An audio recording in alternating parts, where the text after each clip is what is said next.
பாலாஜி, டெல்லி சென்றுள்ள தமிழக முதலமைச்சர் விஜய் இன்று குடியரசுத் தலைவர் திரௌபதி முர்முவை அவருடைய அந்த ரேசினா ஹில்ஸ் இல்லத்தில் சந்தித்து பேசியிருக்கிறார். அவர் முதலமைச்சராக பொறுப்பேற்ற பிறகு கடந்த முறை அவர் டெல்லிக்கு சென்ற போது பிரதமர் நரேந்திர மோடி மற்றும் மத்திய நிதியமைச்சர் நிர்மலா சீதாராமன் உள்ளிட்டோரை சந்தித்து பேசினார். இதைத் தொடர்ந்து இரண்டாவது முறையாக நாளை நடைபெற உள்ள நிதி ஆயோக் கூட்டத்தில் பங்கேற்க இருக்கிறார் முதலமைச்சர் விஜய். அதில் தமிழகத்திற்கான நிதி ஒதுக்கீடு குறித்தும் தமிழகத்திற்கான மிக முக்கியமான திட்டங்களுக்கு தேவையான நிதி குறித்தும் அந்த கூட்டத்தில் அவர் உரையாற்ற இருக்கிறார். அதற்கு முன்னதாக இன்று டெல்லி சென்ற முதலமைச்சர் விஜய் தமிழ்நாடு இல்லத்திலிருந்து குடியரசுத் தலைவர் மாளிகைக்கு சென்று இப்பொழுது திரௌபதி முர்முவை சந்தித்திருக்கிறார். இதைத் தொடர்ந்து அவர் குடியரசு துணைத் தலைவர் சிபி ராதாகிருஷ்ணனை சந்தித்து பேச இருக்கிறார். இதற்கு பின்னர் மாலை 6 மணி அளவில் காங்கிரஸ் கட்சியின் சோனியா காந்தி மற்றும் ராகுல் காந்தி உள்ளிட்டவரையும் சந்தித்து அவர் பேச இருக்கிறார். இது தவிர கூட்டணி கட்சிகளின் பல்வேறு தலைவர்களையும் சந்தித்து பேச இருக்கிறார்.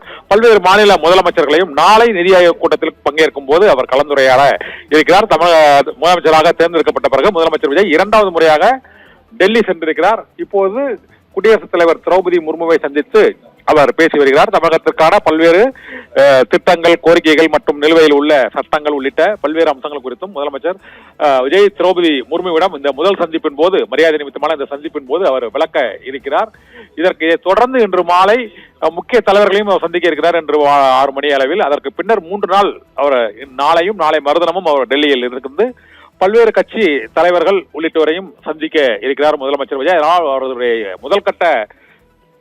முதல் முறையாக டெல்லிக்கு சென்ற போது பல்வேறு விமர்சனங்கள் எழுந்தன. அவர் பிரதமரை மட்டும் சந்தித்து விட்டு திரும்பி விட்டார் என்று. இந்த முறை அவர் கூட்டணி கட்சி தலைவர்களான ராகுல் காந்தி மற்றும் சோனியா காந்தி உள்ளிட்டவரையும் இடதுசாரி கட்சிகளின் தலைவர்களையும் டெல்லியில் அவர்களுடைய அலுவலகங்களுக்கு சென்று சந்திக்க இருக்கிறார். இதே போல குடியரசு துணைத் தலைவர் சிபி ராதாகிருஷ்ணனையும் அவர் சந்திக்க இருக்கிறார். திரௌபதி முர்முவை சந்தித்ததற்கு பின்னர் அவர் சந்திக்கிறார். அதன் பின்னர் காங்கிரஸ் கட்சியின் தலைவர்களையும் இன்றே சந்திக்கிறார். நாளை நிதி ஆயோக் கூட்டத்திலும் தமிழகத்தின் சார்பாக முதலமைச்சர் விஜய் உரையாற்ற இருக்கிறார். இது முதலமைச்சராக பதவியேற்ற பிறகு டெல்லியில் நடைபெறக்கூடிய அனைத்து மாநில முதலமைச்சர்கள் பங்கேற்கக்கூடிய அந்த மிக முக்கியமான அந்த நிதி ஆயோக் கூட்டத்தில் முதன்முறையாக முதலமைச்சர் விஜயின் உரையும் மிகுந்த எதிர்பார்ப்பை ஏற்படுத்தி இருக்கிறது. அவர் டெல்லி பயணத்தை நாளை மறுதினம் அவர் நிறைவு செய்து சென்னை திரும்புவார் என எதிர்பார்க்கப்படுகிறது. பாலாஜி.